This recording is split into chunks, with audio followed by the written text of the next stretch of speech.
I've not been well over the last few days. Well, the tummy troubles and, well, goodness grief, it's just so, imagine the worst thing, the most humiliating and degraded things that's ever happened to you. Well, perhaps not the worst, but getting pretty close to it. I've been reminded of a verse in the Bible which describes our present condition as this body of humiliation. And it doesn't take many years of life to discover that life is pretty humiliating. But when you're laying in bed and you're in your bed of sickness, as the old religious people used to call it, and you can't sleep because your mind is feverish and you're tossing and turning and you're sweating and you're dreading to get up because you know you're going to be sick, and that's just the beginning of the problems. It does give you pause to contemplate the futility of life and the purpose of it and what is going on in the world. I mean, in your feverish imagination you consider all possibilities, don't you? I wonder if you've heard the expression boiling frogs.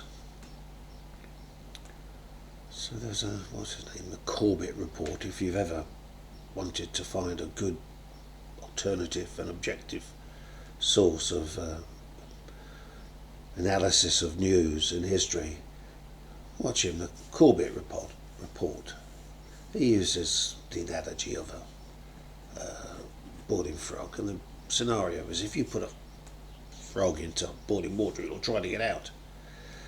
But if you put a frog into cold water and you heat it up slowly, it doesn't, for some reason, even notice it, and it will just sit there until it boils to death. Cook it.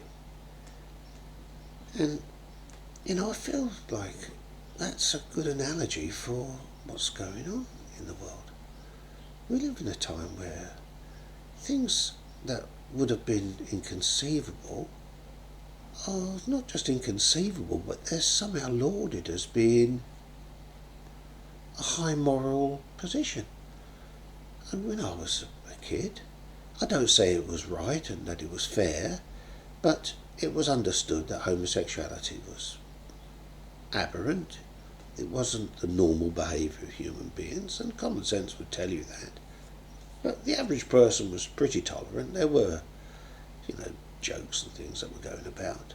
But when does it become illegal to have a joke about? When can't you find humour in something? They find humour in talking about the Lord and religion and all kinds of things that I find sacred, but I wouldn't want to stop people from doing that. But, things were considered to be, beyond the pale. Abortion and the idea that a person could just change their gender, or that there was more than two genders, would have been just completely laughable. I find it amusing now. There you go. Is it wrong to find something amusing? But, by slowly manipulating this and changing that and education and so on, people have become to accept different views about what is right and wrong. And it's not like there isn't a consequence for changing your values. When you change your values, you change your habits and behaviour, and when your behaviour changes, your society changes. Society follows the norms that people have. And so things that were considered to be inconceivable are suddenly conceivable. But there was never a time in the past, I don't think so anyway, certainly not in my lifetime, and you can go back a bit farther, there was a thing called free speech. And even if it offended somebody, you were entitled to say what you wanted, even if it was the most outrageous thing. I think in Germany they had laws that made it a crime to deny the Holocaust. And there are people who still deny it. I wouldn't stop their right from saying that. I mean, imagine a situation today, for instance, where, say, a homosexual was forbidden to promote it as being a legitimate lifestyle. No, I don't agree with that. I don't agree that homosexuality is a God ordained or the right lifestyle, but I wouldn't prevent somebody from, I don't want to prevent anybody from saying what they want. I think that it's, morally wrong to take the name of the Lord in vain. But I wouldn't want to change the law that forbids somebody to do that. Imagine them passing a law saying anybody who says that Muhammad was a paedophile should be imprisoned or have their head struck off. I mean, that would be terrible, wouldn't it? To put an imposition on somebody, a homosexual, to say that they can't promote their lifestyle, or a transgenderist who can't say that they feel like a man or a woman. Imagine the outcry that there would be if there were laws being passed to take away the freedom of right for a black person to say Black Lives Matter. And yet, we're living in an age where it's a crime, or it can be a crime, considered a hate crime, if you say anything that can offend a minority. When did this happen? And I wonder how people can't see that they're frogs boiling in a pot, and that we're being slowly boiled, that we're being destroyed by the very rules that we created to try to protect society. I think it's a great idea to protect minorities, really I do. I think it was a mistake to bring in millions of Muslims, because their system is different. Their religion isn't like our religions. The Bible never really sets out a pattern for government. In fact, Jesus specifically said that his government or his kingdom wasn't of this world, and that his kingdom was of a different world. And so Christians hope for a world where Christ rules, but not in this world. There is going to be a time, and the Bible talks about the millennium, where Christ will rule for 1,000 years. But that's another issue and another matter. The church has never been given the mandate to go and conquer the world and submit it to the authority by force or any other method other than loving persuasion and articulation and the using of logic and the proving through the power of a changed life that the life of Jesus really is a transforming and energizing effect for social reform, which has been proven so many times in any event over the years. It's Christians that have brought about the reforms in the world, the abolition of slavery, the emancipation of the free, bringing health and hygiene and education, unions, universities, hospitals, and so on. The list goes on and on and on. It's Christians. It's not been atheists who have been at the vanguard of all of these things. But, digressing, tend to digress. We're living in a dangerous situation where the very things that we wanted to safeguard people are now becoming the threat to our very freedoms.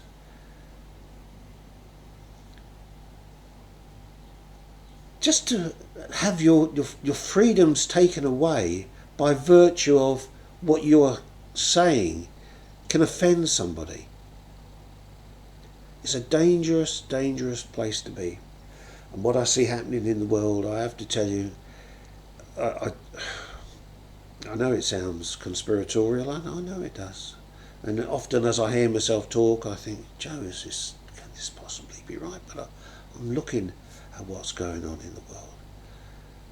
We're heading to a very dangerous place right now. These riots in America, not just America, all across Europe, being promoted under the noble auspices of creating freedom and fairness to everybody. I think everybody would agree that to just show me anybody who thinks that black lives don't matter. The very question itself is designed to bring you to a false place. Nobody thinks that black lives don't matter. But all these riots are being hijacked by Antifa, being funded by George Soros. I haven't got time to really explain it all, but we live in dangerous times where the very foundations of our society are really being threatened, and we are in a very dangerous period of time. These lockdowns caused by COVID-19, I just don't believe it's as dangerous as what they said. I know if you've got it, it's a horrid thing. It's like flu. Who wants flu? If somebody had flu, I would say, stay away from me. I don't want to get your damn germs. I don't want to catch a cold. You know, if somebody comes with the sniffles, I'll say, I don't want that. This is what common sense social distance has always been. But what we've done is we've collapsed the world economy. Hundreds of millions of people have lost their jobs and will never get them back. We're heading into a global depression that we've never ever seen before. And the whole global economy is teetering on the brink while there are riots in the streets. There's going to be food shortages. Already there are in some parts of the world. Women are on the barricades clamouring for their rights, just at a time when there's never been more rights for women, and for blacks for that matter, and for anybody. We should be celebrating the fact that humanity has found a way where cultures have been able to live aside by one another in relative peace and equanimity, and that people from all classes have been able to, albeit with struggle and prejudice for everybody. It's not an easy ride for anybody. We should be patting ourselves on the back and saying, well, we've just about created a society that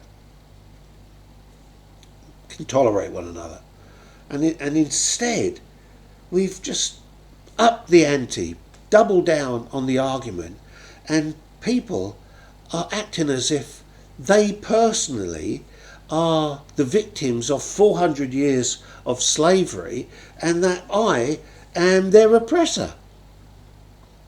And the world is crazy.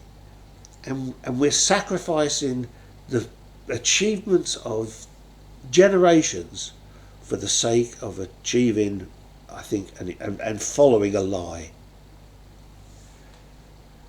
There's a story of, I think it was Julius Caesar. What am I, a historian? I don't know everything. I've just got a little bit of knowledge here and there, and if I'm wrong about things, sue me. But there's a story, I think it was Julius Caesar, and there's a whole story. And there's this river north of Rome called the Rubicon. And you might have heard the expression, crossing the Rubicon. And the law was that a general with his armies couldn't cross the Rubicon. The armies had to stay on one side, and if the general had to go to Rome, he would cross over without his armies. And if they crossed over with their armies, it was a sign that they were coming and they meant business and they were going to declare war. And Julius Caesar crossed his armies and over the Rubicon, and that's exactly what he did. He took over the Senate and he was declared dictator and all sorts of stuff. And the expression crossing the Rubicon means no going back. There's no way back out of this. And I feel as if we've crossed the Rubicon. We've thrown away a knowledge of God. We've rejected the truth of the gospel. And even churches, they can't endure sound doctrine anymore. Good, well-meaning people who have got a love for their fellow human being, but they don't love the Word of God. And although they claim to believe God, they don't acknowledge His authority and power over them. And as a consequence, churches, governments, society, groups, every element of that you can imagine that make up a nation are pulling themselves apart. And I believe we've crossed a Rubicon. And what I fear is going to happen, what the Bible has predicted is going to happen for 2,000 years, is that with the church or the world is going to enter a period of time which is going to be called the Great Tribulation. That there are going to be, what the Bible says, the whole earth is filled with riots, as it was in the days of Noah. The whole earth is filled with riots, and the thoughts of men were only evil continuously. And it's going to get worse. We're going to see more economic problems. We're going to see more political problems. And I only see a couple of alternatives here. Both are different routes to the same destination.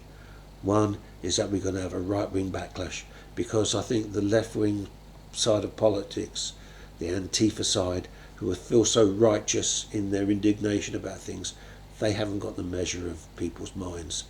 Just like they didn't get it right with Brexit, even though they brought out all of the big guns. Tony Blair, he was a big gun, and they had John Major and Gordon Brown and David Cameron and I don't know who else. All these people saying, we mustn't vote to leave, it'll be a disaster.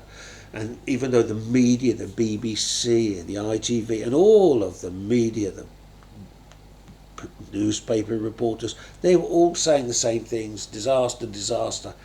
They must have persuaded millions of people to vote their way, surely just by fear. And yet, even with all of that effort and the millions that were poured in by, again, Soros, the majority of people didn't believe them, and they voted for Boris Johnson. I'm not a supporter of Boris Johnson. They voted for Donald Trump. I don't know anything about Donald Trump other than what I hear and through the poisoned media, which I would sooner, I don't trust as far as I can comfortably spit out a rat. We're living in a time when people don't trust the media, and I suspect what's going to happen is that there's going to be a right-wing rejection, a backlash from all this liberal, Marxist, elitist, media-controlled, dominated worldview that's being constantly shoved down our throats, and the completely unobjective way in which things are being reported. And if it goes that way, then I fear we might end up with a far more militarised country. And that will just be another route to the same destination, which is ultimately the global economy is going to collapse, which was going to do in any event. And this whole COVID-19 is just a great cover story for it. This isn't supposed to be an extensive and a deep and analytical expose of what's going on in the world. It's really nothing more than the rantings of an old fool in front of his laptop, where maybe half a dozen or a dozen or so people might watch. I just want to warn that these are things that the Bible predicted were going to happen in the last generation prior to the Lord's return. Jesus is coming back. And some of you who have known me for years and known what I've been preaching for years, I've been saying this for 50 years. We're living in a time of Bible prophecy being fulfilled before our very eyes. And order will be reclaimed, but it will be at a cost. And that cost will be your personal liberty and freedom. And it will ultimately come to a mark on your hand or on your forehead and worshipping of a false Messiah. and all hell is about to break loose. The judgments of God have begun already, I believe. Maybe the seals are beginning to be broke. I think that the four horsemen could well be riding about. The first one is the Antichrist. We'll know when he's revealed. But regardless, I think I've spent too long on this. My message today is wake up. You're boiling in a saucepan. Wake up. Get out before it gets too hot.